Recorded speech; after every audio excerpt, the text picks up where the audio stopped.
The day of my parents' will reading dawned bright and cold, sunlight streaming through the mahogany-paneled windows of Wilson and Associates Law Office.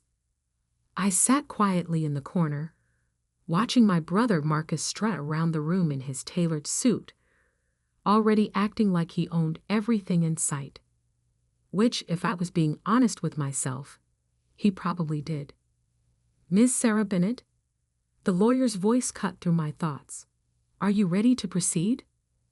I nodded, gripping the arms of my leather chair. At 32, I was about to find out what my parents really thought of me, though I already had a pretty good idea. The constant comparisons to Marcus throughout our lives had made that painfully clear. Mr. Wilson adjusted his wire-rimmed glasses and began reading. "To our son Marcus, for his unfailing dedication to the family business and maintaining the Bennett legacy." He went on to list assets that made my head spin. The family estate in Vermont, our summer house in the Hamptons, controlling shares in Bennett Industries, and a portfolio worth millions. Marcus's smirk grew with each item. Then came my part. "To our daughter Sarah." Mr. Wilson paused, shuffling his papers. "We leave the painting Autumn Twilight, currently hanging in the study of our main residence." The room fell silent. Marcus didn't even try to hide his laughter. "A painting?" I managed to ask, my voice barely above a whisper. "Just a painting?" "It was your mother's favorite," Mr. Wilson offered weakly, clearly uncomfortable with the disparity. Marcus walked over and placed a hand on my shoulder, his grip just tight enough to hurt. "Don't worry, sis.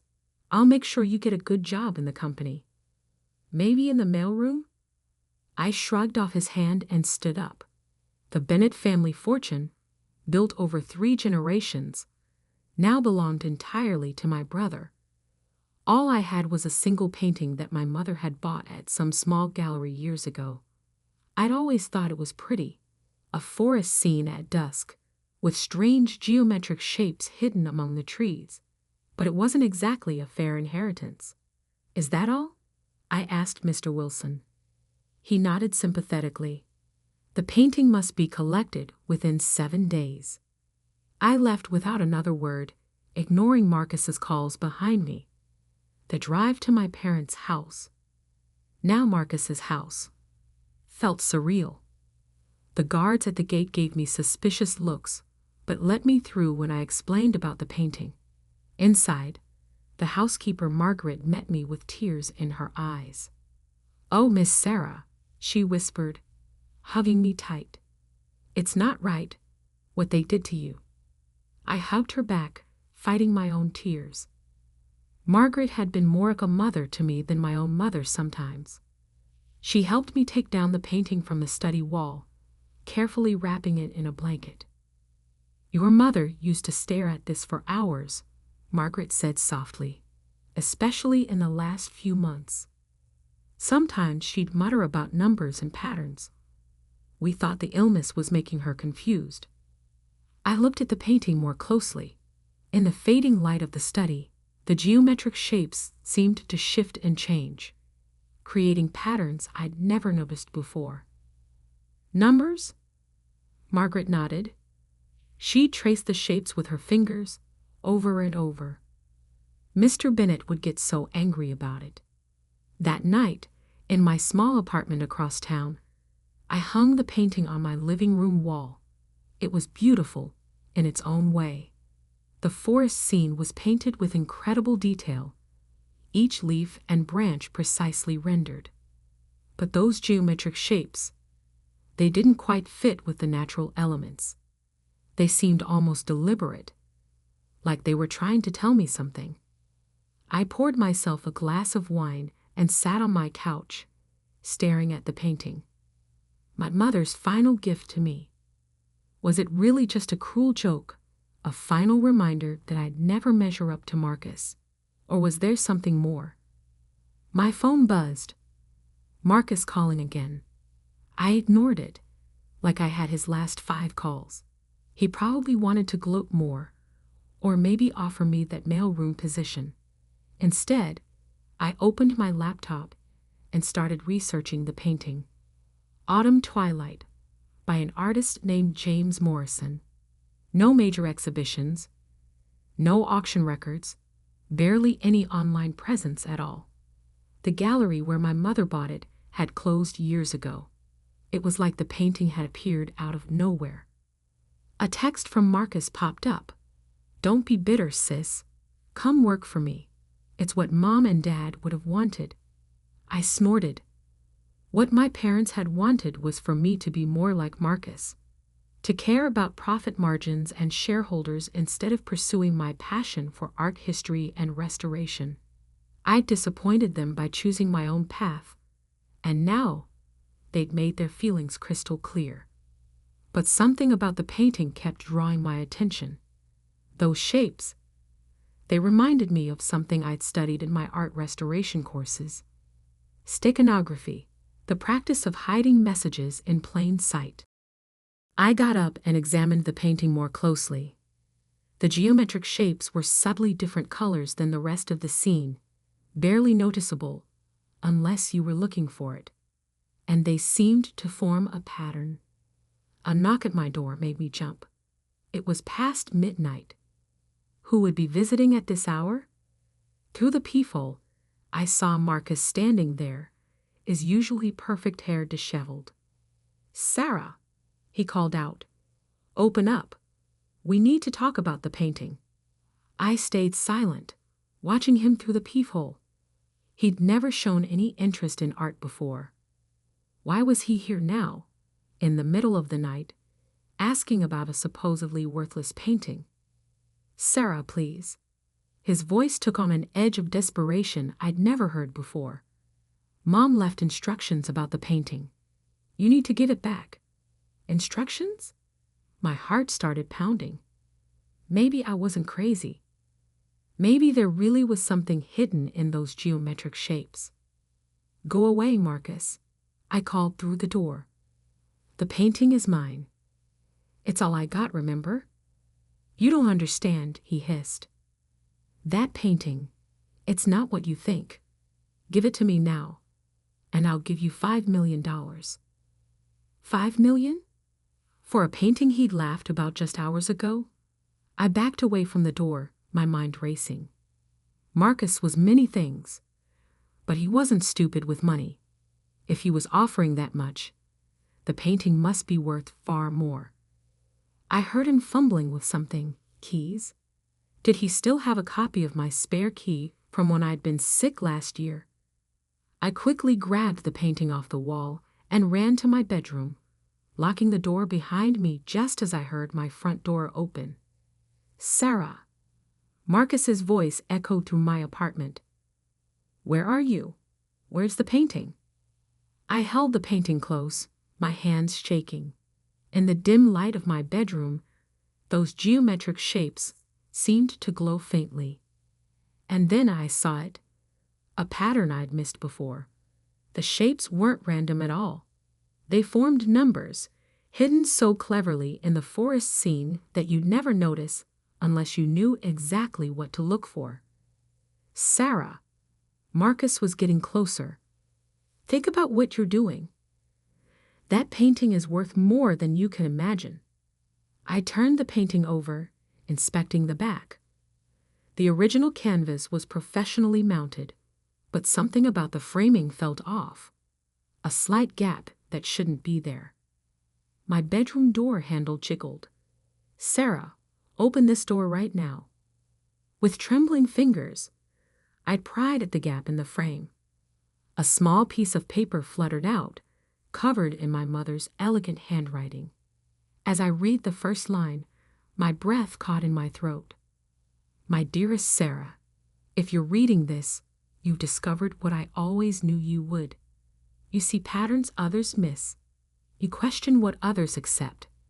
And now, my darling girl, you're about to understand why your father and brother have always been so afraid of you." The pounding on my bedroom door grew louder, but I barely heard it. I was too busy reading my mother's letter my hands shaking as each word revealed a truth that would change everything. The numbers in the painting weren't just random shapes. They were coordinates, accounts, and passwords to something that would shake the very foundation of Bennett Industries. And my brother, still shouting outside my door, had no idea that his perfect world was about to crumble. I don't know how long I sat there on my bedroom floor, reading and rereading my mother's letter, while Marcus continued his tirade outside. My hands trembled as I absorbed each carefully written word. The numbers in the painting, when combined with the access codes I've included here, will lead you to the truth about Bennett Industries. Your father and brother built their empire on stolen innovations, patents and designs taken from brilliant minds who trusted them. I was one of those minds, Sarah. And you, my dear daughter, were always meant to be my successor. A loud crash from my living room jolted me back to reality. Marcus had apparently gotten tired of asking nicely. "I'm calling the police," I shouted, already dialing 911. "Go ahead," Marcus yelled back. "I'll tell them you stole company property. That painting belongs to Bennett Industries." But I knew better now. The letter explained everything. How my mother had been a brilliant inventor in her own right. How she hidden her work in plain sight all these years. The painting wasn't just art. It was a key to a hidden database of evidence. "The coordinates will lead you to my private laboratory," the letter continued. "Everything you need is there. But be careful, Sarah. Your father and brother will do anything to keep their secrets buried." I heard Marcus's footsteps retreating, followed by my front door slamming. Taking a deep breath, I emerged from my bedroom. My apartment was a mess. Marcus had apparently searched every corner looking for the painting. But I didn't care about the chaos. I had work to do. First, I photographed every inch of the painting, capturing the geometric shapes from every angle. Then I carefully copied down the coordinates from my mother's letter. According to her instructions, I needed to overlay the shapes in a specific sequence to reveal the full set of access codes. My phone buzzed again, this time with a text from Margaret, our old housekeeper. "Miss Sarah, men are at the house removing all your mother's things. They're looking for something in her study. Please be careful." They were destroying evidence. I had to move fast. The coordinates led to a location in the Berkshires, about 3 hours from the city. My mother had written that she purchased the property under her maiden name, keeping it hidden from my father and brother. "The lab is underground," her letter explained. "The entrance looks like an old storm cellar, but it's equipped with state-of-the-art security. Use the first sequence of numbers from the painting to gain access." I packed quickly, laptop, the painting carefully wrapped in blankets, some clothes, and my mother's letter. As I headed to my car, I noticed a black SUV parked across the street, its engine running. Marcus wasn't done yet. The drive to the Berkshires was tense. The SUV followed me for the first hour, keeping a consistent distance. I took every detour and back road I could think of, finally losing them somewhere near the Massachusetts border. By the time I reached the coordinates, it was nearly dawn. The property looked abandoned at first glance, just an overgrown field with an old farmhouse in severe disrepair. But as I walked the grounds, comparing the geometric shapes in the painting to the natural landscape, I realized my mother's genius. The shapes weren't just numbers, they were a map. The seemingly random patterns of trees and rocks matched the artwork perfectly. The storm cellar was exactly where the painting indicated. Its rusted doors looked like they hadn't been opened in decades, but when I input the first sequence into a hidden keypad, they smoothly swung open to reveal a staircase descending into darkness. Motion sensor lights flickered on as I made my way down. The temperature dropped with each step, and I could hear the soft hum of ventilation systems. At the bottom, another keypad waited. This time, I needed to use the second sequence from the painting. The laboratory that emerged from the darkness took my breath away. It was like stepping into a different world. Pristine white walls, advanced equipment, and rows of computers humming quietly. But what caught my eye was the wall of patents and prototypes. Dozens of innovations that I recognized from Bennett Industries products, but with one crucial difference. They all bore my mother's original signature. "Oh my God," I whispered, moving closer to examine them. These weren't just similar to Bennett Industries technology. They were the originals. My mother hadn't just been a passive observer in the company. She had been its hidden genius. A familiar voice behind me made my blood run cold. "Impressive, isn't it?" I spun around to find my father standing in the doorway, looking exactly as he had the day he died, or at least, the day we thought he died.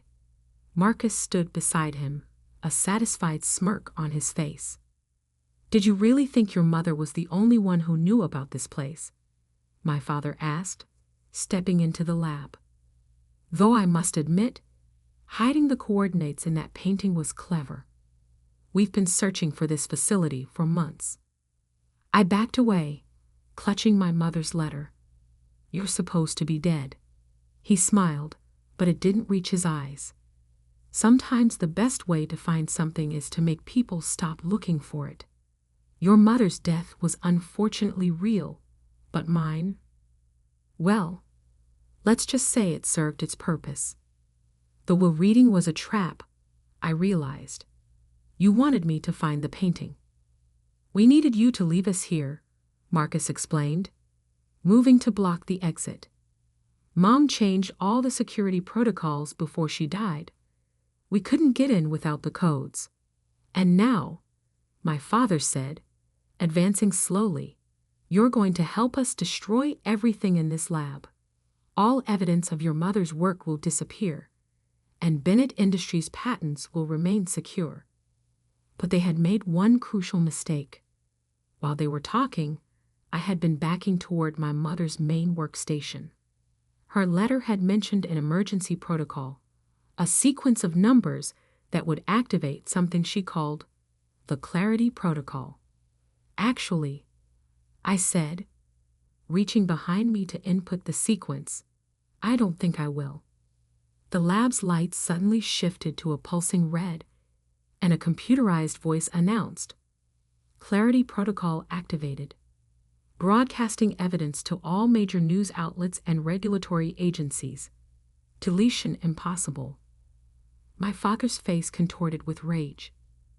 "What have you done?" "Mom called it her insurance policy," I said, feeling stronger with each word. "Every piece of evidence in this lab has just been transmitted to hundreds of secure locations. Patents, proof of theft, fraudulent documents, everything. Bennett Industries is about to face some very uncomfortable questions." Marcus lunged forward, but it was too late. Alarms began blaring, and the lab's security systems activated, sealing all exits. We were locked in, together with the truth that would destroy their empire. "She knew," I continued, watching their faces pale. "She knew you would try to bury her contributions, just like you buried her innovations. So she made sure the truth would come out, one way or another." Through the lab's small windows, I could see police lights approaching. Someone, probably the lab's security system, had alerted local authorities. My father and Marcus exchanged panicked looks as the sound of sirens grew closer. The painting that had started everything still sat wrapped in blankets by the door. Those seemingly worthless geometric shapes had led me exactly where I needed to go. My mother's final gift wasn't just a painting, it was justice. And as I watched my father and brother realize their perfect world was crumbling, I smiled, knowing this was just the beginning. The real story of Bennett Industries was about to be told, and this time, no one would be able to hide the truth.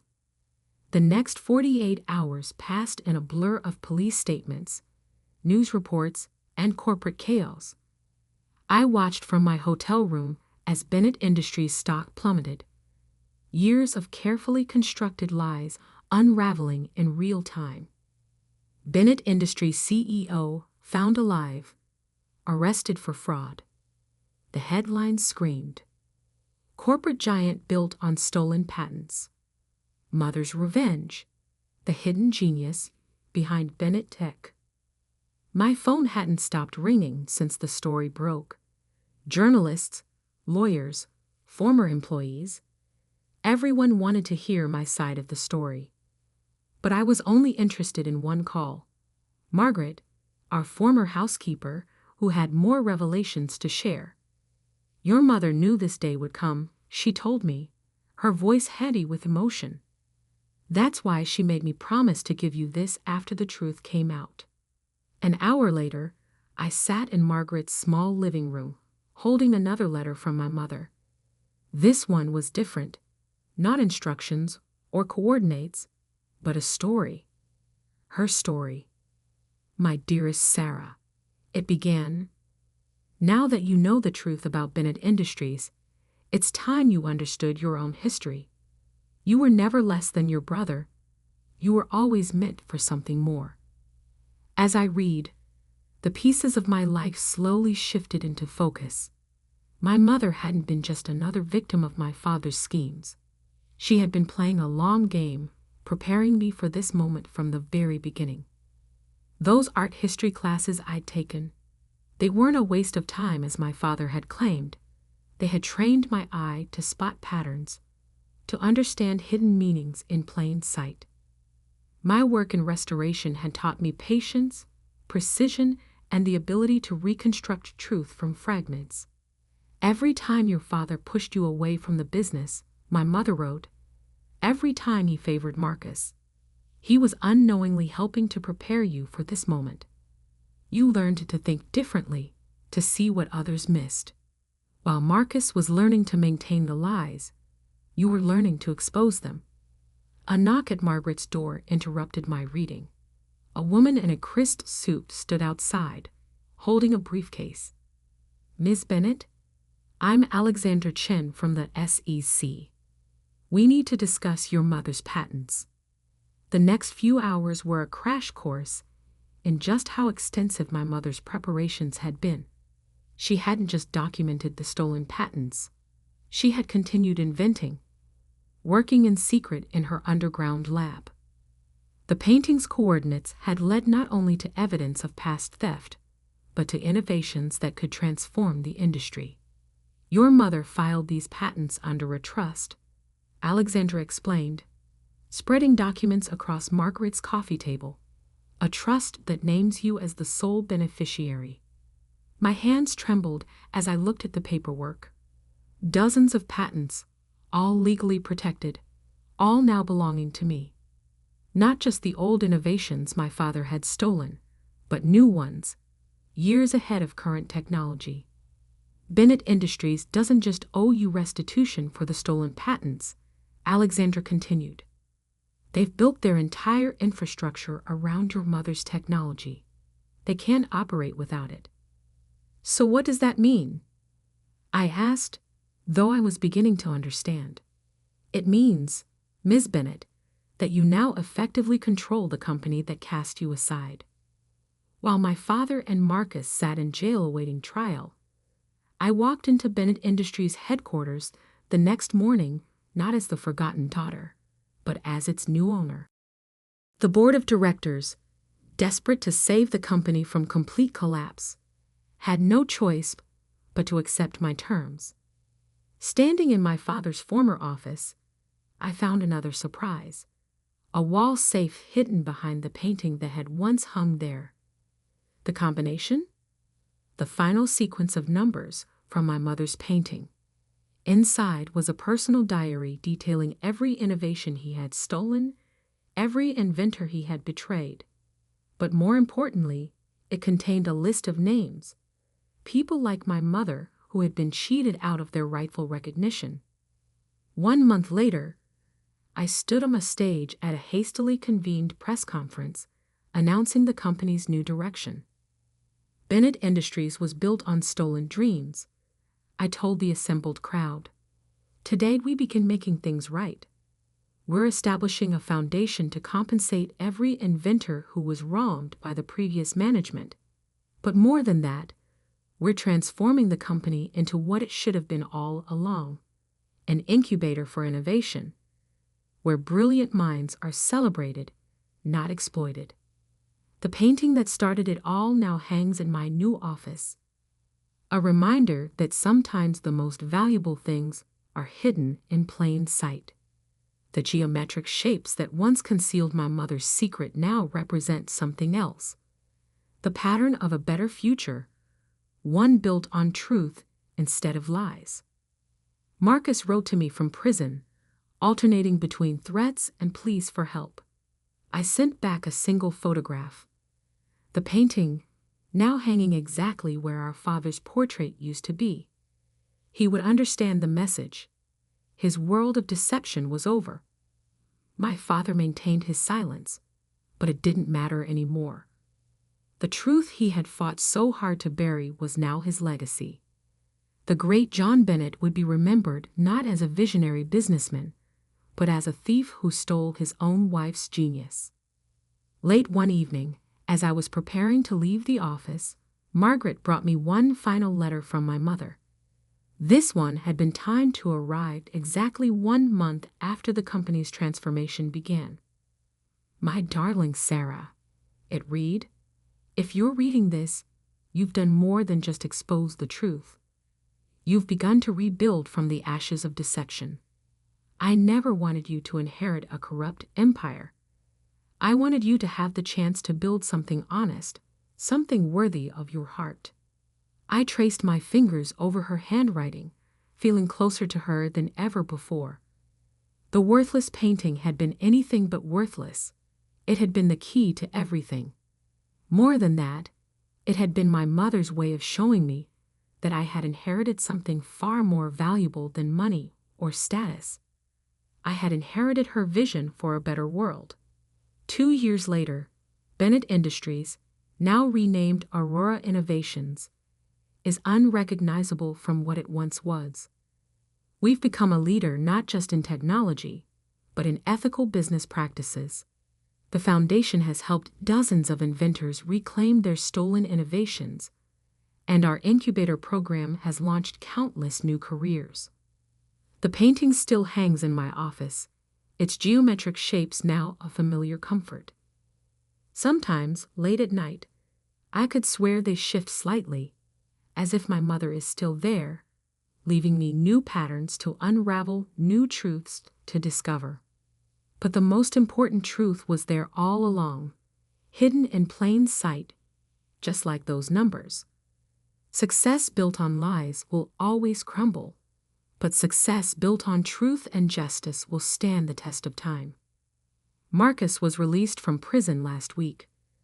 He sent me a message asking to meet, to talk about rebuilding our family. I haven't responded yet.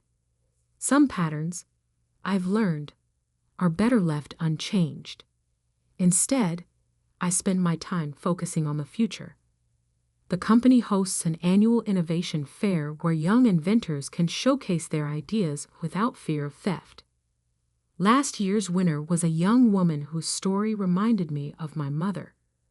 Brilliant, underestimated, but unwavering in her vision. As I handed her the award, I saw my mother's painting reflected in the glass trophy.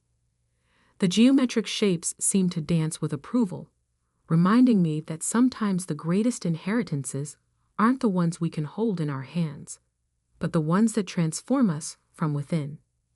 The worthless painting had given me something priceless: the truth about my past, control of my future, and most importantly, the chance to ensure that no other brilliant mind would ever be silenced or stolen from again.